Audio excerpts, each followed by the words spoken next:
On this episode of Expand with Jenna Brown, enjoy this beautiful solo episode as I go into a recent experience that I had that really made me realize what really is holding us back from our next level so often.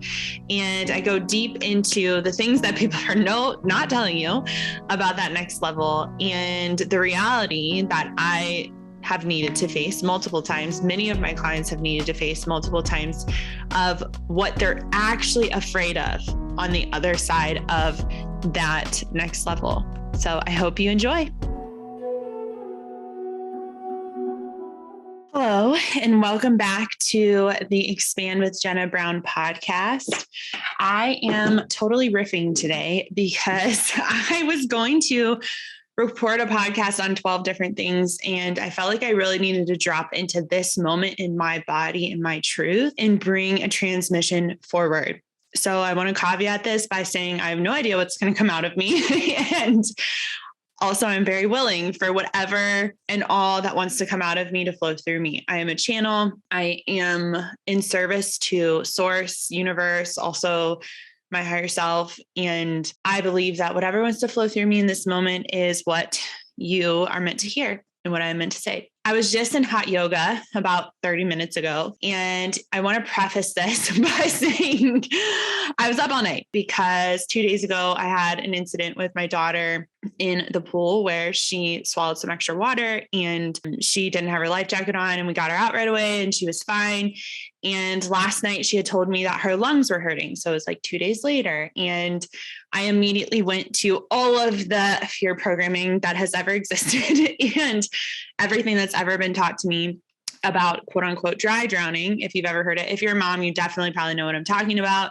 And I immediately was like waking up my husband. I'm like, I can't sleep. I am so worried, like she's going to stop breathing and all of these things. And I was really having a trauma response. So I was up like half of the night and I was doing some, good old Google, and I was allowing myself to like really watch her breathing and take a note of her heart rate. And honestly, she seemed fine and she's fine this morning, but I'm not, and I wasn't. And I think that this is something that needs to be talked about because what's coming through is so raw and real and potent and applicable. If you heard my story in podcast number 1, the way that I ended up leaving religion, the way that I ended up stopping my nonprofit, the way that I really had my spiritual awakening was through a near-death experience 3 years ago. Well, 3.5 years ago now. I was pregnant with Effie. She was 7 weeks old in utero. And it's a miracle that I am alive, that Effie is alive. And sometimes I forget that entire year I talk about, that year that I was laying in bed, the year that I was like contemplating the meaning of life. And truly the year that I was grieving everything that I knew to be true, my identity, my belief systems, my community, my entire like ego, and also non-ego things that I had built that I cared about, as I watched them crumble, as I watched people talk shit about me, as I received the most bizarre texts and calls you would ever imagine, as people spread the most horrifying rumors about me, as I watched myself disconnect from a way of belief that, was so traumatizing to me. I always say, like, when people look at my life and they're just like, I want to be just like you. And I'm like, do you? Do you really? Like, do you really want to experience the lows that I've experienced? Probably not. And I think this is where that comparison trap comes in too, of like, where you look at someone's life and you're just like, wow, like they have so much and they know exactly what the fuck they're doing. Like I don't know exactly what the fuck I'm doing.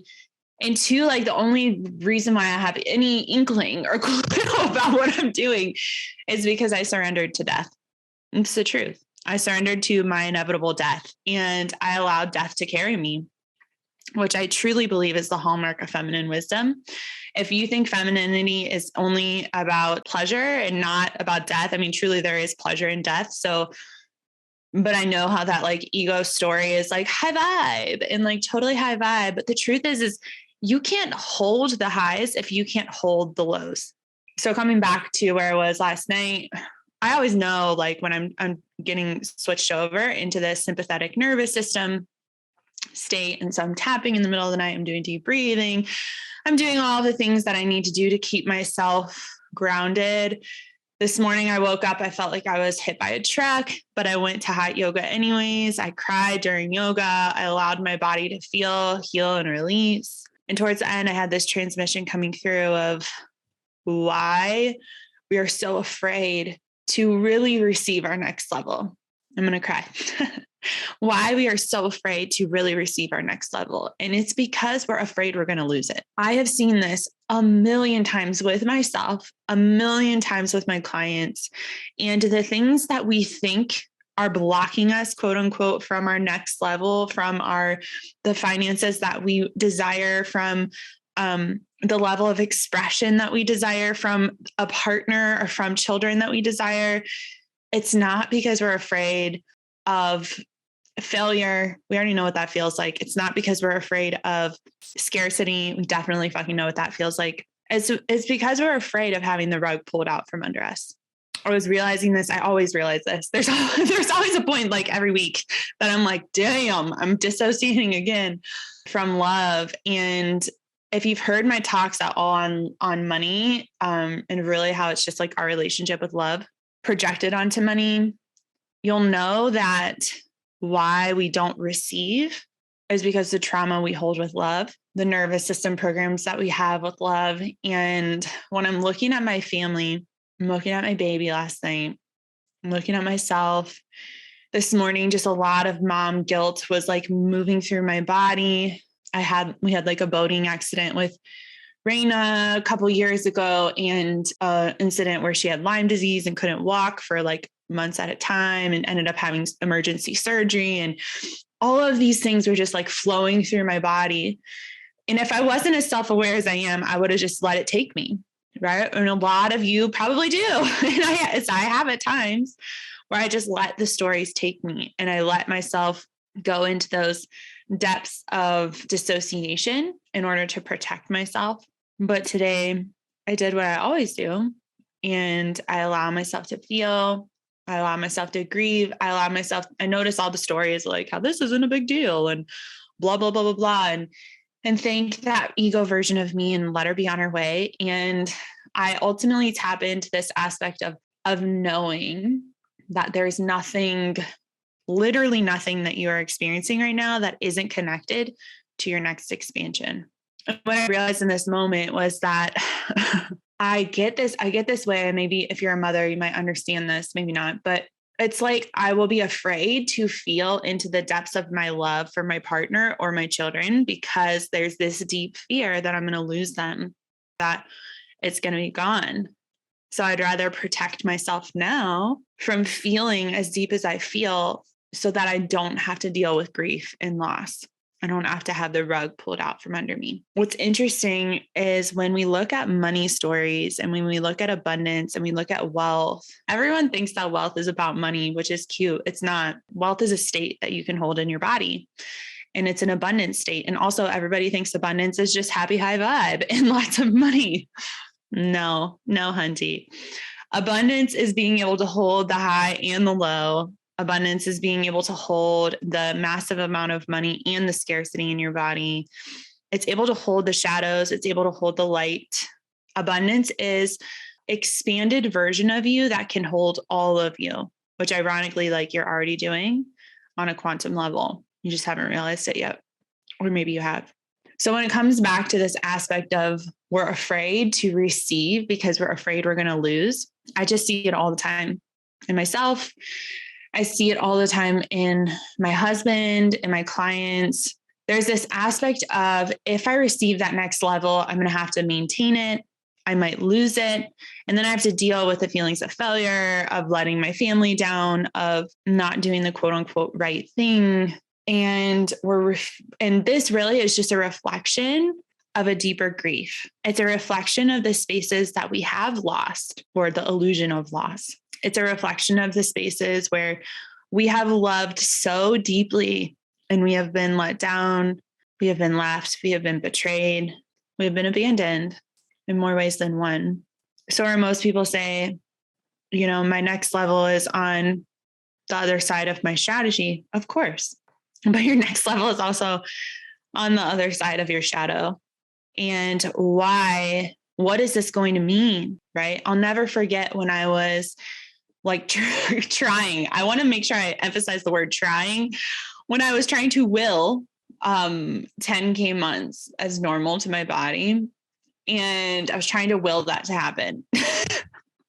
I'm laughing because it is absurd now, but I know I remember in the moment didn't feel fucking absurd, felt awful. I was trying to will it to happen. And I finally sat down and did what I call the deepest fear inventory, where essentially you get into the subconscious mind and realize like what you actually are afraid of. And the fear is really just a feeling that you're refusing to feel, right? So what if I tell you, because this is true, that on the other side of you being like, well, I really want X or Y or Z, whatever. And the reason why you don't have it yet is because you're afraid. You probably have a lot of really irrational fears surrounding it. You're afraid of change. You're afraid of whatever it is. And you're afraid of loss. And you're refusing to feel an emotion that would be required of you to feel, which, by the way, you've felt before and have repressed in your body. Hello, shadow work 101. So anyways, when I was trying to get to 10K months, emphasis on trying to will it to happen. I did this thing called deepest fear inventory, where you sit down and you say, you write in your journal. You can do this as many times as you want. So say my goal, my thing that I was trying to manifest was 10K months. And I said, I utterly hate and refuse having 10K months in my business because, and then you start writing down the fears associated with it. So because I have a deep fear I knew that if I hit 10K months, my husband wouldn't be working anymore, or at least not like consistently. I was retiring him from the quote unquote hustle, as we like to say. And I knew he would be a stay-at-home dad. And what I was afraid of feeling, right? Oh God.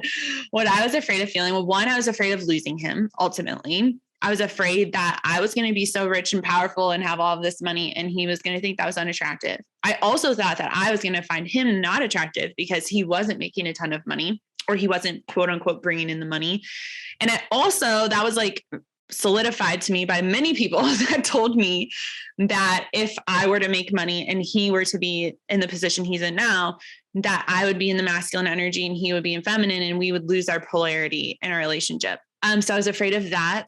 I was afraid of losing him. I was afraid of essentially the shame and guilt I would feel over like liking to work, over wanting to work, not even needing to work, over not wanting, quote unquote, to be with my kids 24/7, over, handing over the tasks of the house stuff to him, all of these things that were an ego identity, right? Of this is what quote unquote motherhood should be. And this is what womanhood should be. And this is what wifehood should be. And I was afraid, ultimately, subconsciously, to experience 10K months, because what quote unquote 10K months meant to my brain was, I'm going to lose my husband. I'm going to lose my dignity and self-respect. I'm going to lose the polarity in our relationship.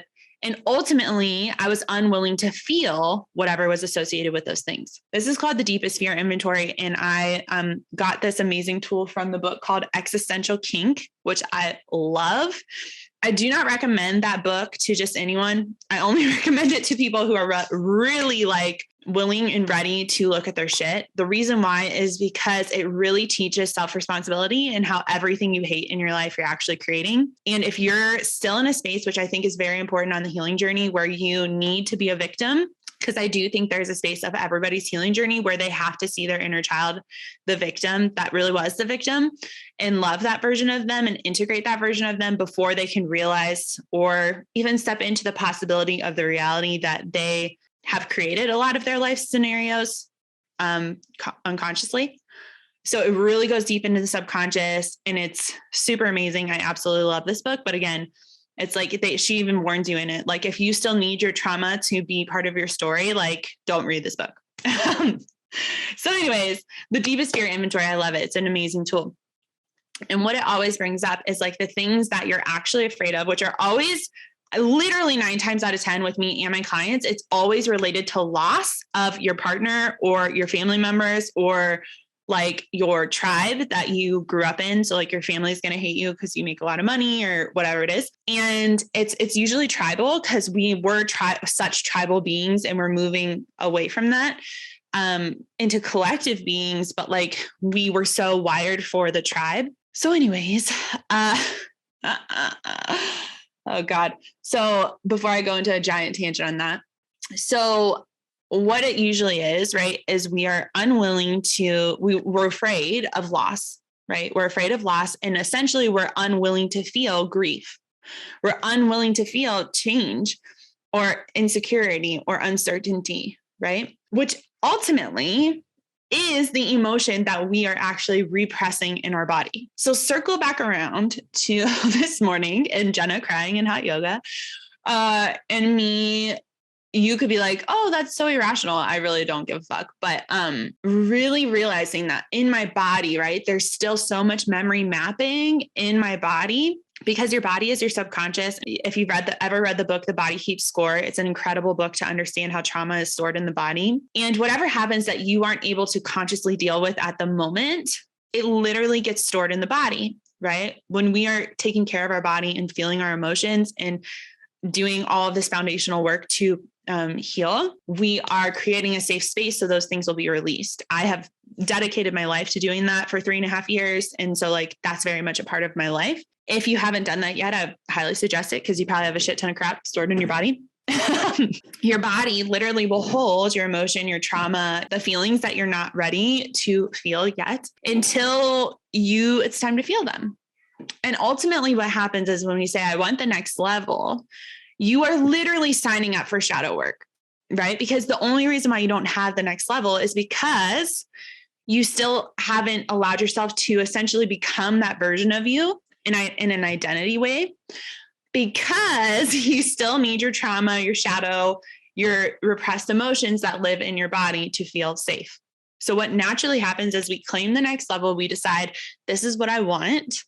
And immediately the universe brings all of the opportunities for the shadows to appear for you to move through them and release them and release the identities associated with them. That year that I was recovering from post-sepsis syndrome, you would not even be able to recognize me. Like those of you that only know me now, there's no way you would have recognized me back then. I was terrified. I developed an intense OCD, of course, because I was trying to control everything around me. I was pregnant and I was so scared of dying. I was terrified of germs. Like it's so bizarre. I'm like the complete opposite of this now. I was terrified of germs. I was just like completely immobile. Like I didn't do anything because I was recovering. Anyways, so as I'm feeling this stuff today, and this is how triggers always happen, is your body, right? Immediately like that trigger happens and all of that stored emotion and memory comes up.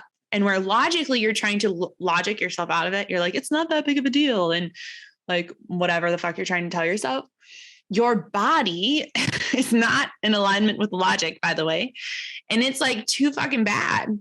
We're bringing this up. Right? This is why we have to be led by our bodies and not by the logical mind, because the body, oh God, this is a whole other podcast, but your body is your strategy for your business. Your body is the strategy for your life. Your body is your oracle. Your body knows the present. Your body knows the future. Your body knows the past. For everyone that has essentially tried to get you out of your body, like religion, who tells you to literally hate your body, or for those who want you to escape your body into enlightenment, or those who want you to not feel emotions because you only are allowed to be high vibe to attract to that which you want in the world, blah, blah, blah. They all have something in common. It's called dissociating from your body, your bodily wisdom, and taking your power away from you. When you get someone out of their body, you take their power away from them. Why? Because the power is stored within the body. The emotional authority is stored within the body, not within the mind. And in your human design, if you're not an emotional authority, your authority is literally in your body, right?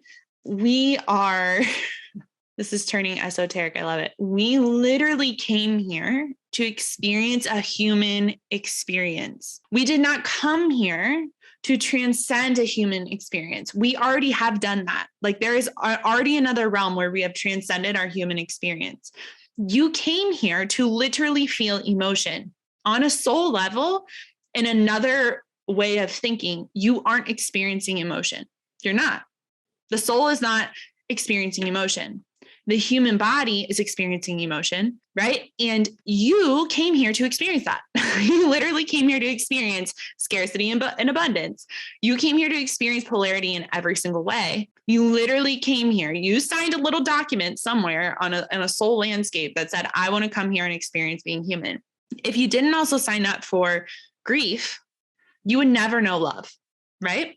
When I have those peaks like I did today into that fear of like, holy shit, it's so scary for me to love 3 little humans like so much because I'm so scared of losing them.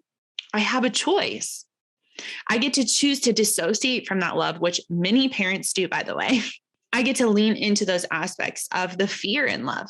So there's this saying in the Bible that says true love casts out all fear. And I think true love persists in the face of fear. For me personally, I just haven't had an experience where I really loved someone where there wasn't like this little part of me that was like, well, I would be safer if I didn't love them. I would be safer if I didn't have 3 kids. Oh, 100%. Like, yeah, no offense. Like, I'm not like saying, I don't know how that could be taken offensively, but if I didn't have 3 kids, like, you know, I would skydive and I would do a lot of things that I don't do because like the things I used to do very non-safely when I traveled the world and I didn't have kids. But there's this whole other element to being a mother that has produced this wisdom in me. And it's a healthy fear. It's not wrong to have fucking fear. Like, God, I want to do a whole entire sermon on this one. But like the fact that we literally taught, like in religion, literally was taught that fear was of the devil. And if you had anxiety, you were had a demon or the devil was trying to talk to you in your head and your body. Like, no, bitch, you just have a dysregulated nervous system, by the way. A chronically dysregulated nervous system. Like the devil is not trying to get you, by the way. Your body is trying to regulate itself because it's literally God and it knows what it's doing. But who am I to say that? Anyways, so, you know, fear is not the devil. Fear is not wrong. Fear is not bad. Fear is a signal. All emotions are signals. All emotions serve a purpose. There are none that are wrong. There are none that are bad. Of course, there's ones that are uncomfortable for us to feel, but that's only because someone assigned meaning to it. If no one had ever came along and assigned sadness as bad, you would never know. Like you would just feel sadness and then it would move through your body like all emotions do and it would be gone. But because our society has been so gung fucking ho on you're not allowed to feel anything except for happiness, joy, gratitude, and peace, they've lost this whole end of the spectrum that actually is the spectrum you literally have to feel that is so repressed in your body to be the expansive version of you that you want to be. If you're sitting here saying, I want to live in overflow and I want to live in abundance and I want to be the most expansive version of myself, but you're unwilling to feel grief and sadness and anger and disgust and disappointment and greed, or like, I don't know, any of the other gross, quote unquote, emotions that you have deemed gross in your mind, you will literally never get there. You could be a version of you that you think is there. But true overflow, have you ever experienced the experience of watching yourself be triggered as fucking hell, like I was yesterday, feeling all of those feelings of fear and grief and like, oh my God, it would just be so much easier to shut off right now. And instead of shutting off, creating space for yourself to feel all of that repressed grief, you know, in a moment of 5 minutes of crying in the middle of the night where no one's cheering me on, by the way, no one's over there like, good job, Jenna. Thank you for leading us. No, right? Like this is true leadership, y'all. Like you don't see me at 2 a.m. My husband does. You don't, I don't think, unless you creepily have a video watching me, but please don't do that, by the way. But in that moment, right? There's no linear path to the emotion I'm feeling. In that moment, 87 stories are coming up, right? It's like, she's going to die. I'm going to lose her. What am I going to do without her? Oh my God, I didn't create my business. Literally, this is my thoughts. I didn't create my business so that I could like have space to grieve if I had to grieve. Oh my God, I would never survive this. I can't survive this. Oh my God, I can't lose her. Right.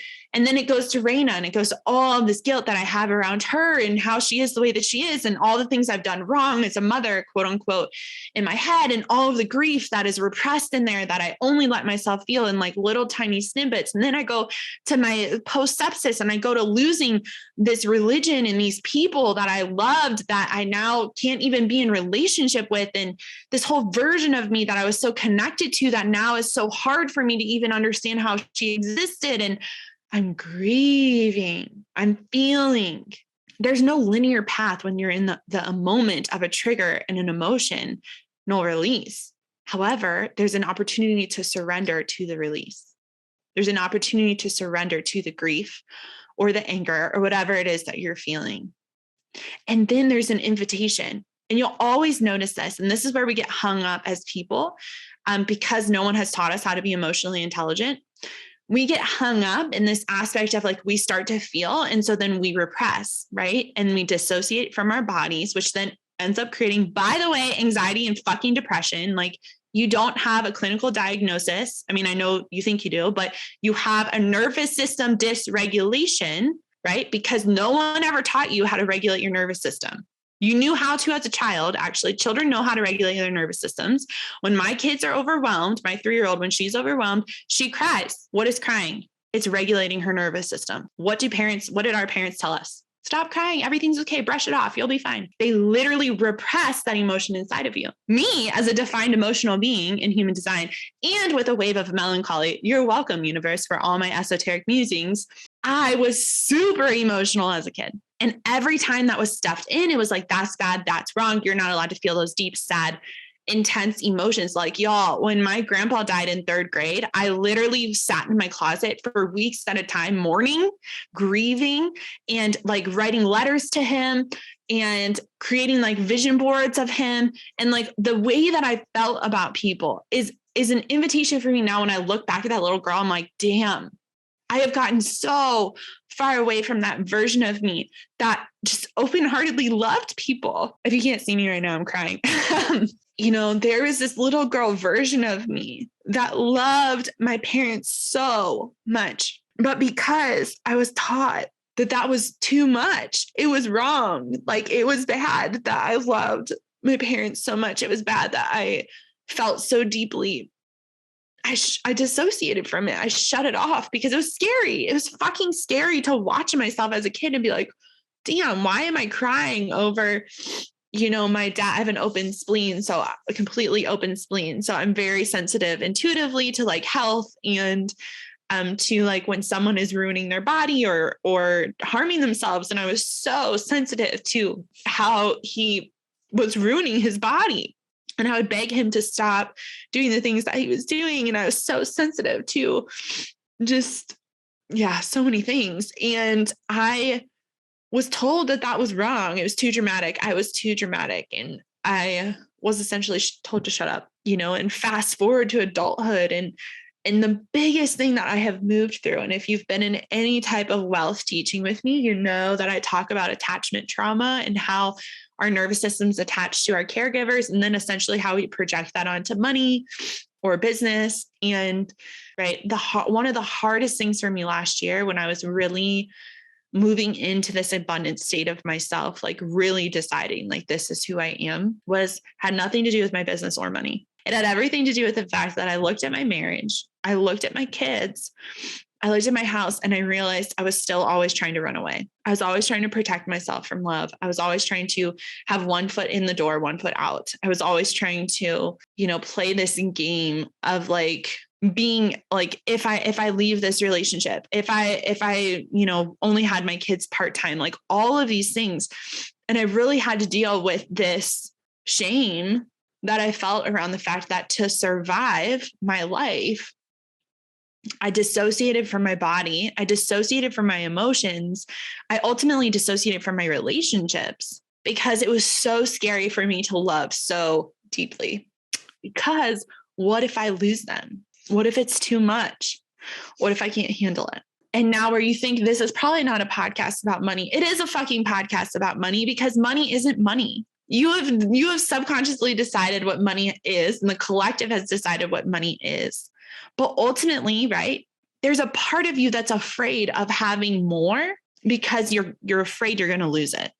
And if you're afraid you're going to lose it, you're really just refusing to feel the emotion that's associated with loss. That really is so stuffed down deep within you from childhood, from teenagerhood, from relationships, from trauma, that you are naturally already feeling throughout every day on this repressed level. But if you give space for it, if you allow all of it to come out, all of it to flow through, all of it to become medicine for you to hold that space, y'all, do you know what it feels like to hold space for yourself? Do you know what it feels like to hold space for yourself and allow yourself to feel all of the things without making it mean anything, without trying to track it, without trying to change it, but just allowing it to exist in a non-linear way, allowing yourself to feel and say, it's so fucking beautiful. Jenna, this is what I said to myself today. It's so fucking beautiful and inspiring that you would love so deeply.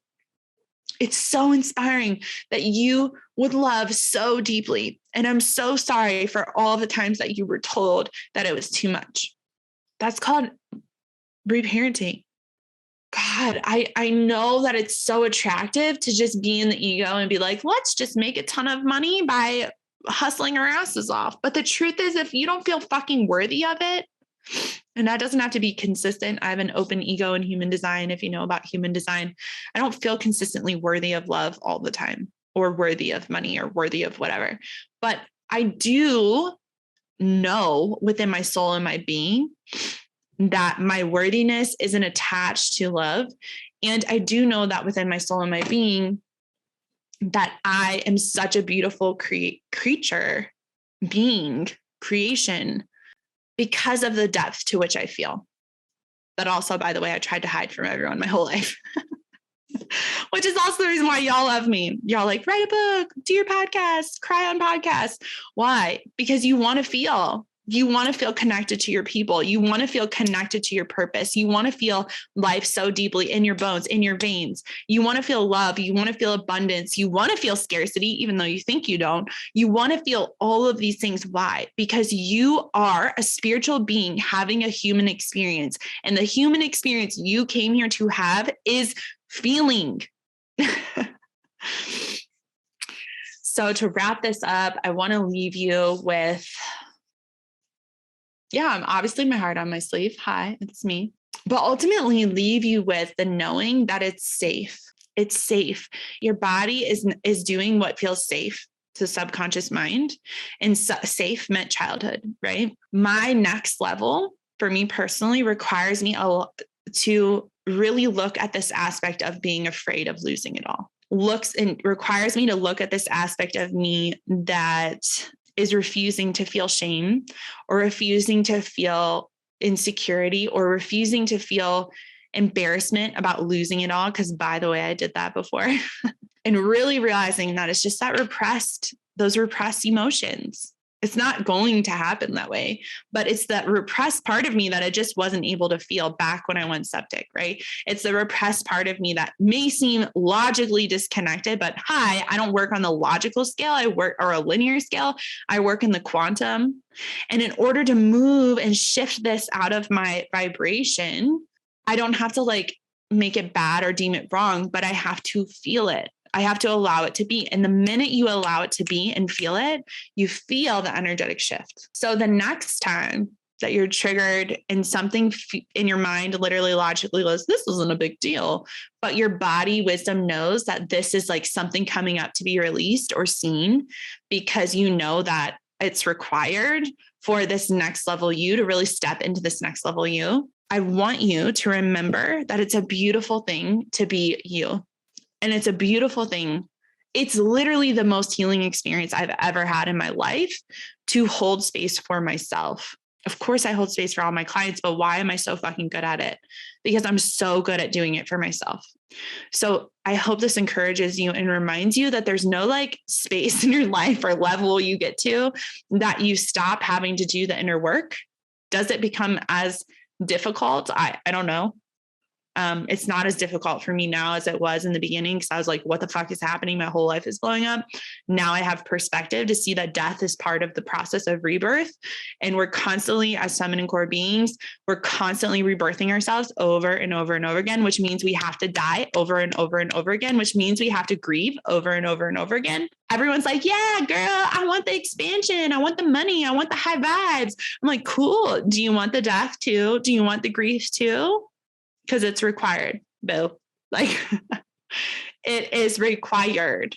I always say there's a million ways you can do this. There's a million ways you can create wealth in your life, or I should say money in your life. I truly believe the only way to create wealth in your life is through embodiment. And if you're going to be embodied in your lived experience, you're going to have to feel your fucking emotions. You're going to have to allow yourself to move through them. You're going to have to allow yourself to recognize that on such a deep level, you love so deeply that you literally avoid having more things or having a deeper connection because you're afraid to lose it. And in there, right there, that little nugget, that is the ticket within that shadow to your next level. That doesn't become wrong about you. It becomes the thing that makes you beautiful. It becomes the thing that's like, damn, I love my people so fiercely. And I know you do too. I love you all. I hope you've enjoyed this musing podcast with me. I love sharing my life, my heart, my wisdom, my truth, my teachings with you in this space. Please subscribe. Please share a review. Please let me know what you think about this and all of my podcasts, because it means so much to me to hear your feedback. Feel free to ask questions, and I love you all so much.